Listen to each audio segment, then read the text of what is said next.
I hope you understood what is remainder theorem and what is factor theorem. In remainder theorem, we will just take the value of gx equal to 0. From there we get the specific value of x, the which point we have to just put in px. Which value we are getting, that we put in px, corresponding answer gives you the remainder. It is in remainder theorem.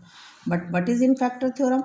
We just do the same step as we do in remainder theorem, but we have to see whether the remainder is 0 or not. If the remainder is to be 0, then we can say that gx is factor of px. Let's start exercise 2.4 for the same. Let's start exercise 2.4. Sum first. What is to be there? Determine which the following polynomial has x minus 1 is a factor. It means gx is x minus 1 or x plus 1, which may be anyone is to be given. Here x plus 1 is given, so we have to check whether this value is a factor of given these all values or not. Though we have done yesterday one part, I hope you have already done. Today we will do part third. What is the third part? That is px is given x4 plus 3x3 plus 3x square plus x plus 1. We have to check whether x plus 1 is the factor of this px or not. How to check? Just see. Px is given, that is x4 plus 3x cube plus 3x square plus x plus 1. What is the value of gx given? That is x plus 1. For finding this one, what we have to do? We have to just put x plus 1 equal to 0. So what is the value of x we are getting from here? That is minus 1. Now next step, this value you have to put in your px. Put in px means instead of everywhere x, you have to put value that is minus 1. Let's start to put. When we will put in, it will become minus 1 to the power 4 plus 3 into minus 1 cube plus 3 into minus 1 square plus minus 1 plus 1. Now open all the brackets and open the power also. Negative power even will gives you answer positive. Negative power odd gives you answer minus. So minus 1 multiplied by 3 gives you minus 3. In the same way, the next answer will become plus 3. Next answer will give you minus 1. Next answer will give you plus 1.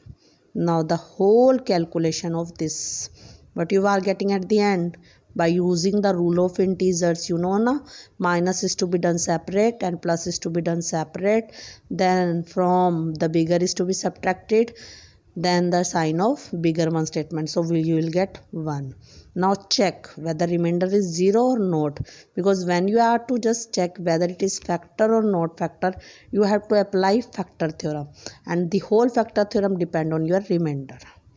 Now what you will write? By factor theorem, as remainder not equal to 0, no need to mention what is the answer of remainder. You have to write only whether it is equal to 0 or not equal to 0. As you have already got what is the answer of remainder, that is 1. That is equal to 0? No, not equal to 0. So as remainder is not equal to 0, so you will say it is not an factor. Clear? I hope the things are clear to you. In the same way, let's do some second. Again, what is he saying? Use factor theorem to determine whether gx is the factor of px for each of the following cases. Again, we have to do in the same way second sum. Gx means smaller number and px is that is to be bigger number. So first, what is the px is? Let's start to do part first.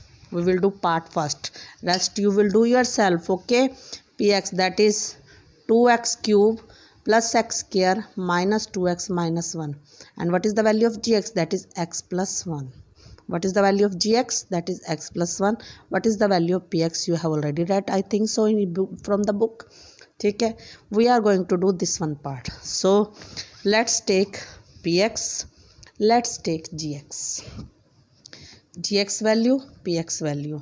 From gx we will get the value of x. Again, what is the value of x we are getting? That is minus 1. The next step, what is to be next step?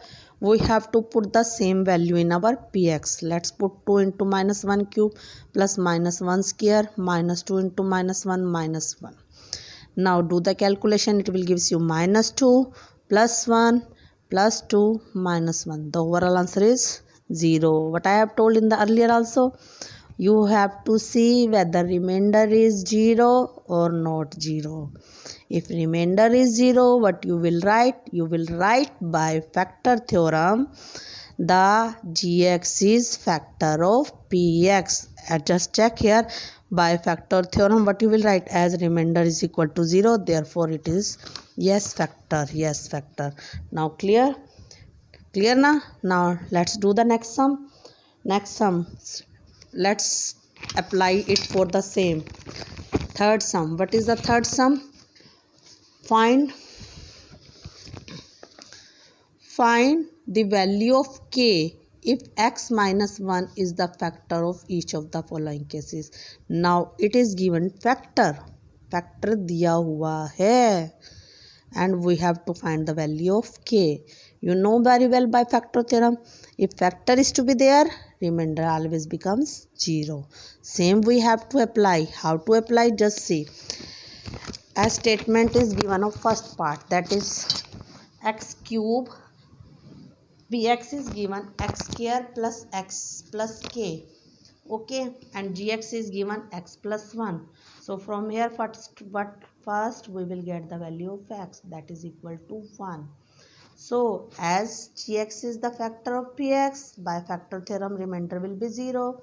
And how to find the remainder? By putting the value of x in our px. Let's put the value of x in px and put the same value equal to 0. When we put value of x is equal to 1, it will give 1 square plus 1 plus k, and it become our remainder. So that is equal to 0. Solve this one, that will gives you 1 plus k equal to 0, means 2 plus k equal to 0. So k equal to -2. It means k is equal to -2. At this value the answer will become 0. Remainder will become 0. So we can say it is factor. Clear? I hope you understood the things. So today your homework is to be there. Exercise 2.4, sum first, second and third. Only 3 sums you have to do, that are exercise 2.4, sum first, second and third. But keep in mind, on Wednesday I will take the test. I will take the test of second unit, only these 3 exercise, first, second, third and fourth, which we have already, up to which we will do. Okay, bye beta.